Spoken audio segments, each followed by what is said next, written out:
Losing time, I'm fading fast. I just wanna make it last. Try to let go of the past. I close my eyes, embrace the blast. Sleepless nights and headaches stack. Restlessness to hell and back. What's my purpose? What do I grab? A slippery surface, a heart attack.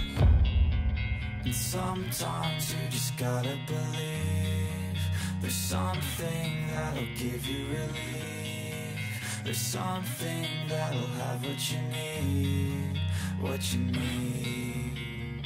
We're broken, it's tragic, we're not all elastic, but maybe there's magic. Believe you could have it, and I know of sadness, the anxious and panic, the infinite vastness of all that is blackness.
Losing time, I'm fading fast. I just wanna make it last. Try to let go of the past. I close my eyes, embrace the blast. Sleepless nights and headaches stack. Restlessness to hell and back. What's my purpose? What do I grab? A slippery surface, a heart attack.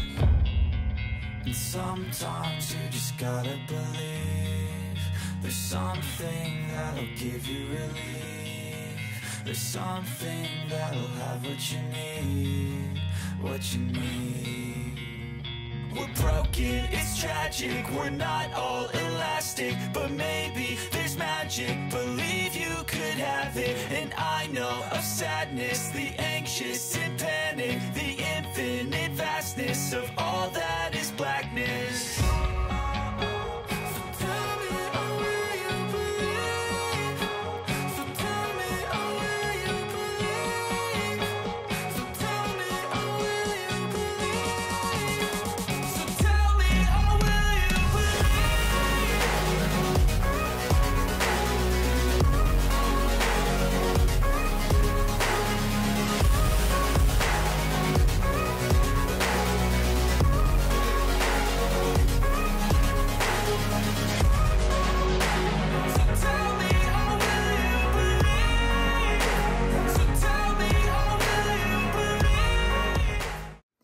Bonjour à tous, je vous retrouve pour la vidéo des lectures de la semaine. Alors cette semaine j'ai lu ceci, hop, ce petit tas. J'ai pu découvrir un petit manga, j'ai continué dans deux sagas séries de Cozy Mystery. J'ai lu un livre autour de Disney, celui-ci, cette belle brique.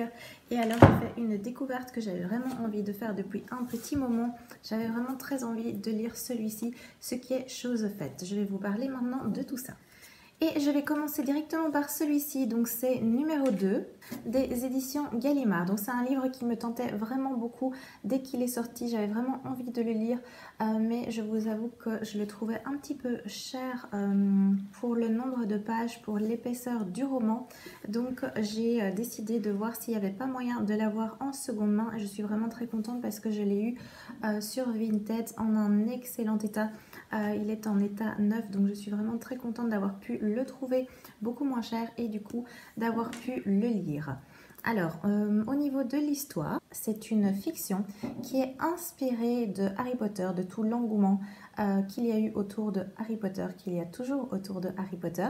Nous sommes ici en 1999 et le livre Harry Potter est sorti et il va bientôt être adapté au cinéma. Il y a des castings qui ont lieu pour trouver les personnages du film et plus précisément pour trouver le personnage de Harry Potter. Il y a évidemment des centaines d'acteurs qui sont auditionnés et seulement 2 vont rester dans la course. Donc 2 enfants qui vont rester et qui vont auditionner pour voir lequel aura finalement le rôle. Évidemment, nous savons qui a obtenu le rôle, mais qu'en est-il de cet autre acteur? Donc celui qui n'a pas été choisi, qui a été jusqu'au bout de la course, mais qui n'a pas été sélectionné finalement. Ce livre traite de cet aspect de cet second acteur et de la vie qu'il a pu avoir, de toute l'influence que Harry Potter a eue sur sa vie. Donc j'ai vraiment bien aimé cette histoire parce que c'est très intéressant de découvrir un autre angle de vue par rapport au phénomène Harry Potter. Ici, on va vraiment suivre cet autre acteur qui n'a pas eu le rôle et tout l'impact que ça a eu sur sa vie. Et c'est une version assez dramatique qu'on vit dans ce roman, dans cette histoire. C'est vrai que là, c'est vraiment le côté très noir, très négatif. Je ne vais pas trop vous en dévoiler parce que il faut vraiment le découvrir au fur et à mesure des pages. En tout cas, moi, j'ai bien aimé ne pas trop en savoir sur ce livre et pouvoir vraiment découvrir au fil des pages. Surtout que c'est pas un livre qui est très très long, il fait 230 pages environ. Donc ça se lit assez vite, mais j'ai vraiment bien aimé cette approche qui je trouve est très originale et très intéressante. C'est vraiment une question qui moi ne m'était jamais venue à l'esprit de savoir éventuellement ce qui était arrivé au second acteur, celui qui aurait pu devenir Harry Potter, qui aurait pu avoir sa vie chamboulée par la notoriété et tout l'engouement, tout ce qui a suivi par la suite. Donc j'ai trouvé ça vraiment très intéressante d'avoir en tout cas une version, une possibilité de ce qu'aurait pu être la vie, de ce qu'a pu être la vie de cet autre acteur. Après évidemment ici, comme je l'ai précisé, c'est une version très négative, très noire, très dramatique qui en découle. Donc je suppose que, en tout cas j'espère que dans la réalité, l'acteur qui n'a pas eu le rôle n'a pas eu cette vie. Je l'espère pour lui en tout cas, mais j'ai vraiment bien apprécié cette lecture, je suis contente d'avoir pu le découvrir. Ensuite, je vais vous parler de ceci qui était une de mes lectures qui a été choisie via Instagram. Donc j'ai pu le terminer, c'est une belle brique celui-ci par contre. Là, il fait quand même... Alors, il fait quand même un peu plus ou moins 470 pages, donc il y a de quoi faire. Donc c'est un joyeux non-anniversaire, c'est écrit par Liz Braswell et c'est aux éditions Hachette. Ça fait partie de la collection des Twisted Tales. J'en ai lu quelques-uns déjà et on peut voir ici certains qui sont présentés ici dans le bandeau de fin du livre. Il y en a pas mal que j'ai déjà pu lire précédemment. J'avais lu, je pense que je les ai lus quasiment tous et j'aime assez bien ce style de lecture. Donc quand j'avais celui-ci dans ma pile, je trouvais déjà que la couverture était splendide. J'avais envie de lire un livre qui est tourné autour d'un univers Disney et donc c'est celui-ci qui a été sélectionné. Alors, au niveau de l'histoire, on a Alice qui a maintenant 18 ans, donc elle a bien grandi par rapport au dessin animé. Le dessin animé que nous connaissons tous, donc ça fait 11 ans qu'elle a maintenant quitté le pays des merveilles. C'est une jeune fille, donc son hobby c'est la photographie. Elle aime bien flâner avec sa tante Viviane qui est célibataire et qui a un petit côté loufoque, un petit côté à part, extraverti. Et elle aime également rencontrer des enfants qui jouent au parc près de chez elle. Et un jour, en développant les photos qu'elle a prises ces derniers jours, elle va découvrir sur la pellicule des anciennes connaissances, à savoir le Chapelier Fou, la Chenille, d'autres personnages, mais surtout, elle va découvrir le personnage de la Reine de Cœur. Elle va, dans le doute, se prendre elle-même en photo pour voir s'il y a un personnage du Pays des Merveilles qui va apparaître et à la place de son image à elle, va apparaître l'image d'une jeune fille qui est la fameuse Marianne, hein, qu'on connaît tous, étant donné que c'est cette fameuse Marianne que le lapin blanc appelle dans le dessin animé. Et cette Marianne semble l'appeler à l'aide. Donc elle est un petit peu chamboulée. Et Alice va décider de repartir pour le Pays des Merveilles afin de sauver ses amis et arrêter une fois pour toutes la cruelle Reine de Cœur. Ça, c'est pour le résumé. Ah, c'est ce qu'il faut savoir pour avoir le contexte de cette histoire. Donc, au niveau de ce livre, c'est une histoire qui est complètement folle. Bon, après, c'est logique, hein, parce qu'on reste dans la veine, on reste clairement dans la veine Alice au Pays des Merveilles, le dessin animé. Il y a plein d'aspects qui sont complètement fous. C'est un monde imaginaire, c'est un monde où tout est sans dessous-dessous, sans dessus-dessous. Tout est inversé, tout est à l'envers. Bref, il faut déjà s'accrocher dans le dessin animé, mais je trouve que il faut encore plus s'accrocher dans le livre. Donc j'ai bien aimé l'histoire du retour d'Alice au Pays des Merveilles des années plus tard et le fait de retrouver les personnages du dessin animé qu'on a bien apprécié, je pense à l'époque, en tout cas pour ma part, moi j'avais bien apprécié ces personnages, mais par moments cet aspect vraiment sans queue ni tête m'a vraiment perdue. J'ai continué à lire, la lecture elle est fluide, mais il y a des moments où je me disais, mais c'est un truc de dingue quoi, et ça a vraiment aucun sens. C'était un petit peu trop poussé à mon sens, il y avait un petit peu trop de folie peut-être dans ce livre à certains moments. Mais le personnage d'Alice a bien évolué, donc c'est plus la petite fille un petit peu timide, un petit peu perdue, qui a fui vraiment la Reine de Cœur à la fin du dessin animé. C'est ici une jeune femme qui est affirmée, qui est intelligente, qui a ses propres idées et qui n'hésite vraiment pas à faire face aux dangers, qui n'hésite pas à faire face à ses peurs pour sauver ses amis. Elle est vraiment déterminée à remettre de l'ordre dans le Pays des Merveilles et vraiment arriver à stopper la Reine de Cœur une fois pour toutes. Donc voilà, c'est une lecture assez mitigée. Il y avait du bon, il y avait du moins bon, mais vraiment la lecture elle a été fluide. À aucun moment je me suis dit je vais l'arrêter parce que ça me gave. Donc j'ai continué, je me suis accrochée, ça se lit facilement, c'est fluide, mais voilà, à mon sens, en tout cas pour moi, j'ai trouvé que certains passages étaient un petit peu trop fous à mon goût. Mais après, ce n'est que mon propre avis, chacun peut se faire son avis à ce sujet, bien évidemment. Hop, j'ai mon petit thé qui doit être prêt. Un petit thé aux noix, thé noir, dans ma très jolie petite tasse, la Fée Clochette, qui vient de Disneyland Paris, il y a quelques années maintenant. Voilà. Alors, je poursuis avec celui-ci, ça tombe bien vu que c'est un cosy mystery, d'où l'importance du thé. C'était le moment parfait pour faire la petite pause thé. Donc, j'ai lu celui-ci qui est le tome 2 de la série L'été meurtrier d'Oxford. Ici, c'est Beauté fatale. J'avais déjà lu le premier tome. Ce sont des livres en auto-édition. Et j'avais découvert le premier tome il n'y a pas si longtemps que cela, j'avais vraiment bien aimé. Les couvertures sont dans le même style, je vais peut-être vous mettre l'image ici du premier tome, mais il y a vraiment une ligne conductrice au niveau des pages de couverture. Et j'aime bien ces livres parce que c'est tout doux. Je ne sais pas si vous voyez ce que je veux dire, mais au niveau de la couverture, c'est vraiment tout doux quand on passe les doigts dessus, j'aime bien. Alors, au niveau de l'histoire, je ne vais pas entrer dans les détails étant donné que c'est un tome 2, donc je vais juste vous raconter un petit peu l'ambiance et le début d'histoire pour cette enquête, étant donné qu'on est sur des enquêtes Cozy Mystery. Alors, on va retrouver Gemma, ou Gemma, je ne sais toujours pas comment on le dit, qui tient un salon de thé. Et elle est aidée dans cette tâche par son amie Cassie. Et Cassie, elle a un talent pour la peinture, donc elle a un côté artistique créatif.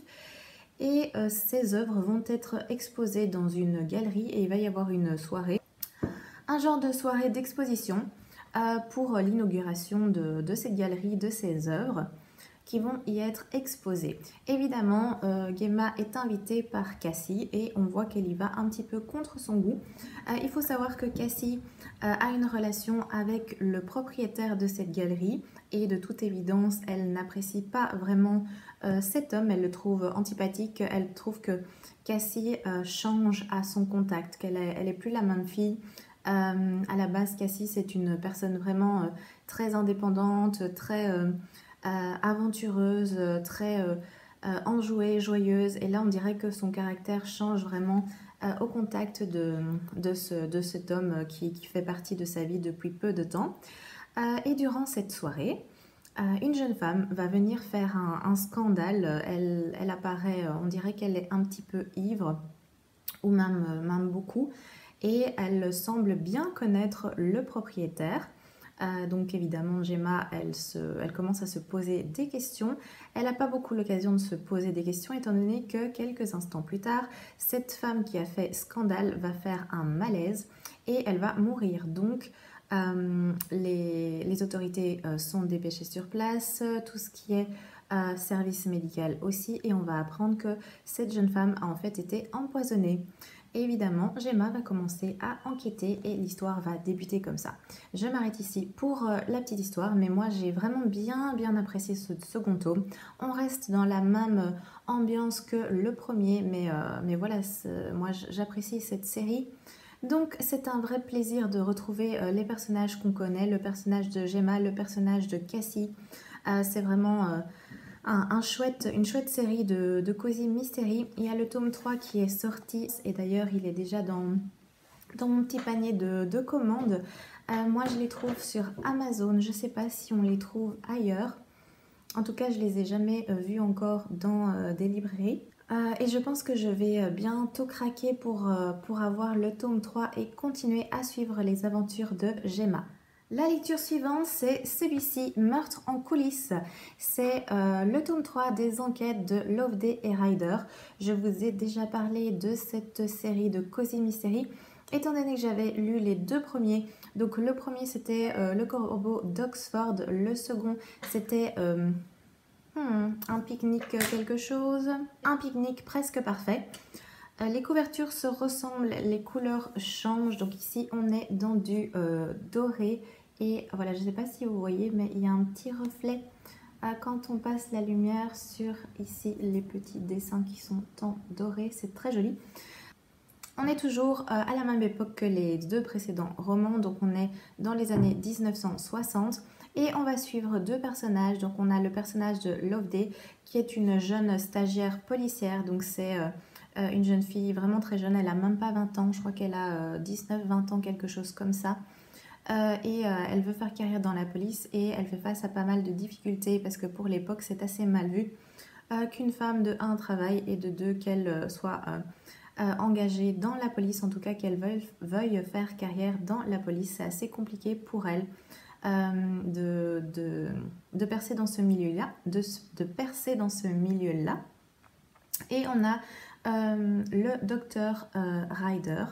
Donc c'était un docteur précédemment, il a fait toute sa carrière en tant que chirurgien, mais étant donné qu'il a un souci de santé, il a gardé évidemment ce souci de santé secret, mais il a donc changé de carrière pour étudier le droit et maintenant il se consacre à la justice, aux enquêtes policières.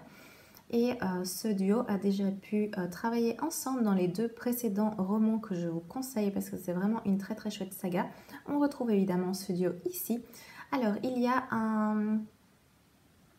comment on appelle ça, un concours de beauté qui va avoir lieu dans une entreprise qui produit du miel.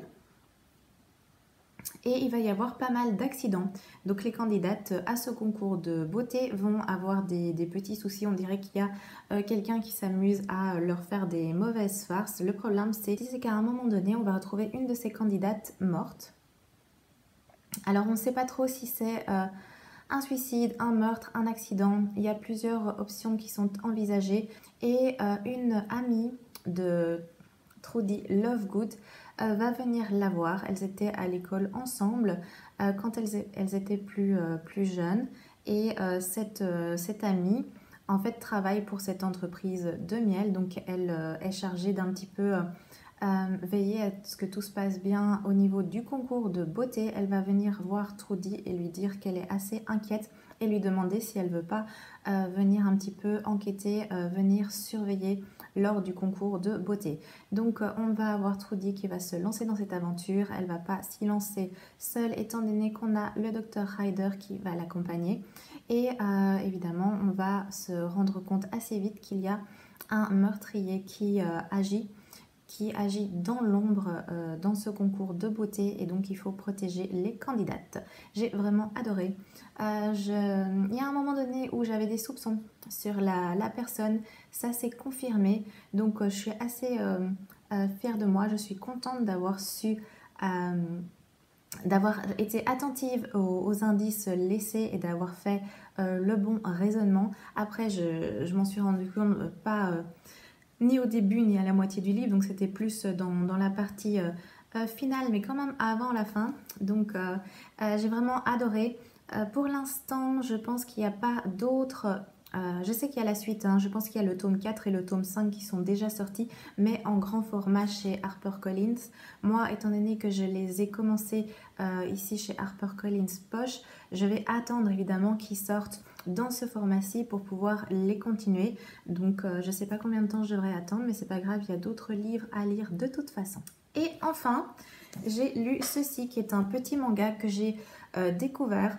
Et l'histoire me tentait vraiment beaucoup, donc c'est Alpi de Soul Sender. C'est le premier tome ici. C'est des images super jolies. On a ici à l'arrière aussi la petite illustration. À l'intérieur aussi, c'est de très beaux... On a des très beaux dessins. Hop. Dans cette histoire, on a la présence des esprits divins qui sont vraiment source de vie, donc qui sont nécessaires dans la vie de tous les jours, qui amènent des bienfaits, qui amènent des terres fertiles, enfin un cadre de vie agréable. Et donc les humains, les communautés en général s'établissent là où il y a un esprit divin pour maintenir justement quelque chose de florissant. Mais ça arrive évidemment que ces esprits divins meurent. Et donc, à leur mort, ça enclenche une sorte de malédiction qui va détruire vraiment tout ce qui les entoure. Pour stopper cette malédiction, il y a les Soul Senders. Donc, ce sont des rares élus qui sont capables en fait d'absorber cette malédiction. Donc, c'est un genre de pollution magique. Ils vont absorber ça en eux, ce qui va permettre de délivrer l'âme des esprits et ainsi les esprits décédés seront apaisés et cette malédiction sera stoppée. Donc le rôle de ces personnes est vraiment très très important. Et ici on va suivre le personnage d'Alpi, qui est une jeune fille. Ses parents faisaient ce même métier. Elle apparemment, elle semble assez jeune pour faire ce métier-là, étant donné qu'il comporte quand même pas mal de risques, que c'est quand même très épuisant, étant donné qu'on absorbe tout le négatif, toute la malédiction. Et cette jeune fille est tout le temps sur la route. C'est comme ça que fonctionne le travail des Soul Senders, c'est qu'ils sont continuellement en mouvement pour justement passer de village en village et aider autant que possible les villageois quand il y a un esprit qui est décédé pour mettre fin à la malédiction. Mais elle a également un autre objectif, c'est retrouver ses parents qui sont partis il y a quelque temps donc pour leur travail. Ils lui ont laissé des lettres pour qu'elle puisse suivre leur trajet, mais depuis quelque temps elle n'a plus de nouvelles de ses parents et donc elle est décidée à les retrouver et elle fait son petit bout de chemin en levant les malédictions qu'elle rencontre. J'ai vraiment beaucoup aimé ce premier tome. J'ai hâte de lire la suite, c'est vraiment une très très belle histoire. En tout cas, ça semble être une très belle histoire. Il y a déjà plusieurs mangas qui sont sortis parce que quand j'étais allée acheter ce premier tome, j'ai vu que dans le présentoir, il y avait déjà d'autres tomes disponibles. Donc c'est une bonne nouvelle. À mon avis, la prochaine fois que j'irai en librairie, je prendrai peut-être un ou deux de la suite. Donc voilà, c'est une histoire qui traite quand même de thématiques importantes parce qu'on a tout l'aspect de l'harmonie avec la nature, mais que c'est comme partout, tout a un prix. Donc je suis vraiment curieuse de pouvoir suivre les aventures d'Alpi et de continuer ainsi mon voyage. Alors ça, c'est tout pour les livres que j'ai lus cette semaine. Je suis occupée à lire quelques livres également. Je vais vous les présenter. Voilà, au niveau de mes lectures en cours, j'ai continué celui-ci dont je vous avais déjà parlé. Oups, je me suis un peu fait mal à la main. Alors j'ai celui-ci, La Sirène, Le Marchand et la Courtisane. J'ai un peu avancé. En fait, c'est un livre en 3 volumes. Et donc, hier soir, je suis arrivée à la fin du volume 1 et je suis à présent au volume 2. J'aime bien cette histoire. C'est pas un truc de fou où on est happé dedans. Mais c'est une histoire qui, pour l'instant, a l'air vraiment intéressante. Je vous en avais un petit peu parlé quand j'avais commencé. Je ne vais pas trop m'étaler aujourd'hui pour vous raconter davantage. Je pense le terminer pour pouvoir ensuite vous en parler un petit peu mieux. Une fois qu'il sera fini, je pense que ce sera mieux. Donc il y a celui-ci. J'ai entamé un nouveau Cozy Mystery qui est Les Dames de Marlowe. C'est le premier tome, hein, donc c'est ici Mort Compte Triple. On est aux éditions La Martinière. C'est écrit par Robert Thorogood. Je pense que c'est le premier tome qui est sorti, donc une fois que je l'aurai terminé, je serai pour une fois vraiment bien à jour dans la série, vu que j'aurai plus qu'à attendre le second tome, donc c'est assez sympa. J'ai démarré il n'y a pas longtemps, c'était hier ou avant-hier, et je suis à la page 120 actuellement. Ça se lit très bien, j'aime bien en fait la façon dont c'est agencé. Déjà, quand on ouvre, on a ceci sur la page arrière de la page de couverture. On a une petite carte de la ville, ça c'est sympa. On a aussi la présentation des personnages, je trouve ça assez chouette pour directement découvrir les personnages avant de commencer le roman. Voilà, on a les 3 personnages principaux et à chaque fois c'est agencé sous forme de mots croisés. Parce que le personnage principal qui s'appelle Judith, son travail, son métier, c'est de justement faire des mots croisés. Donc tout tourne autour de ça au niveau de la mise en page. Parce que regardez, à chaque chapitre, c'est mis comme ceci. Et en plus, à la fin d'un chapitre, on a... J'espère que je vais retrouver, c'était pas très loin. Voilà.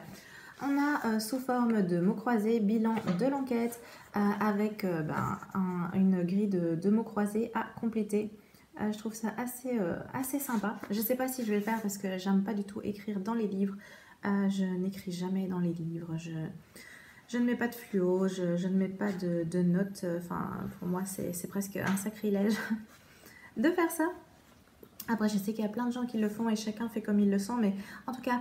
pas dans mes livres, donc je compte en tout cas pas écrire directement dans le livre, même peut-être que je ferai le mot croisé sur un papier à côté, je verrai bien, mais en tout cas pour l'instant je suis bien dans cette lecture, j'aime vraiment beaucoup. Donc au niveau de l'histoire, on est à Marlowe évidemment, hein, en Angleterre, et on va suivre le personnage de Judith Potts, donc qui est cette dame. Elle a un certain âge, hein, parce qu'elle a quand même 77 ans, elle est célibataire, elle mène sa vie comme elle l'entend, elle l'a toujours fait. C'est une vieille dame, mais qui est quand même assez affirmée, qui est, elle est sympathique, c'est un personnage très sympathique. Elle vit sa vie comme elle l'entend, elle est un peu excentrique sur les bords, mais ça passe très bien, en tout cas c'est un personnage qui est déjà attachant. Et un jour, elle décide comme c'est un petit rituel qu'elle fait assez récemment, d'aller nager dans la Tamise, mais elle va nager dans la Tamise toute nue. C'est assez marrant, je trouve. Et donc pendant qu'elle fait son petit exercice du jour, sa petite séance de natation, elle va entendre des bruits chez son voisin, des bruits bizarres, puis des cris et un coup de feu. Donc évidemment, elle comprend très vite qu'il y a eu un souci. Elle appelle la police débarque chez son voisin et ne constate rien apparemment d'inhabituel. Elle va insister, donc elle va appeler la police elle-même et demander ce qu'il en est, comment va son voisin. Elle explique qu'elle a entendu des coups de feu. La personne qui lui répond a pas l'air vraiment de croire Judith, donc elle pense que elle s'imagine qu'il y a eu des coups de feu, mais qu'en fait c'était peut-être autre chose, un peu d'échappement, n'importe quoi. Il faut savoir que dans cette ville, dans la ville de Marlow, c'est la ville la plus calme du monde apparemment.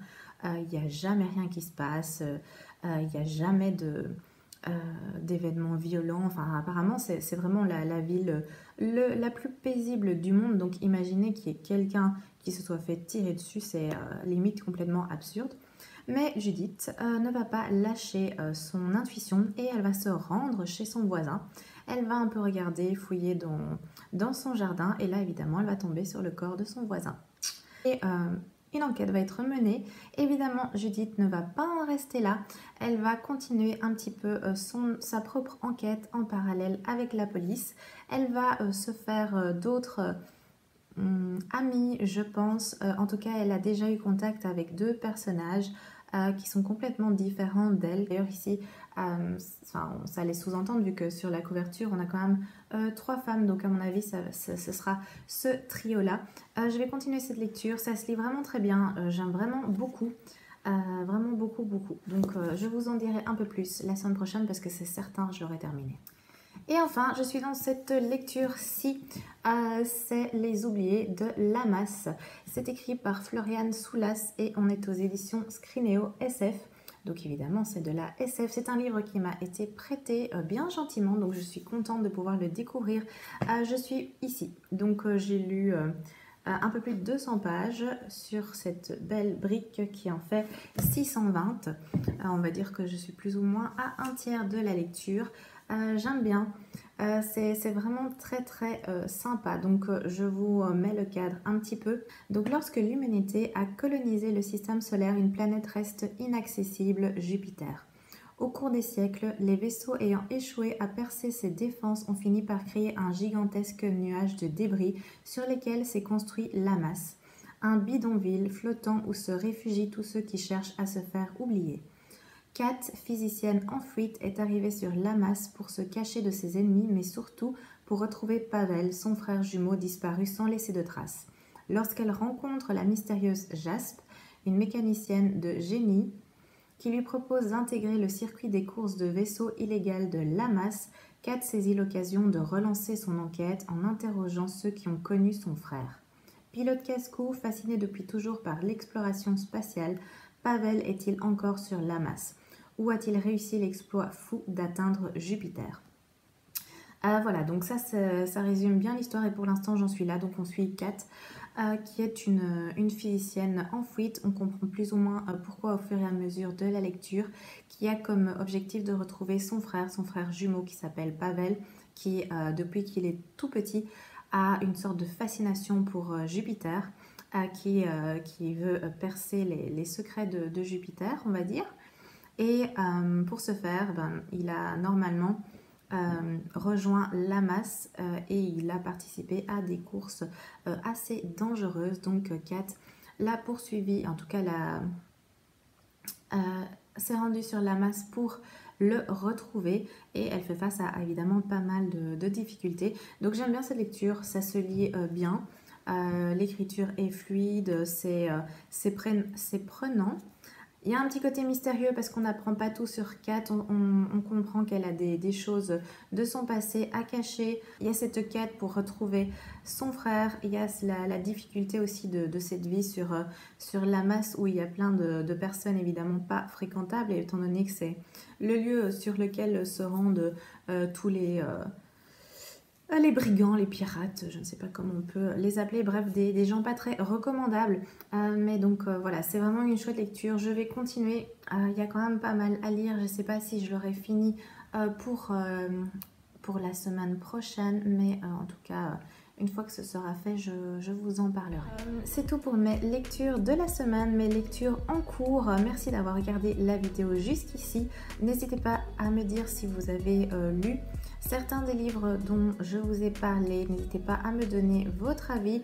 N'hésitez pas aussi à me dire ce que vous lisez, comme ça pourrait me faire des idées également de lecture. Je vous souhaite un excellent dimanche, passez un beau week-end et à très bientôt.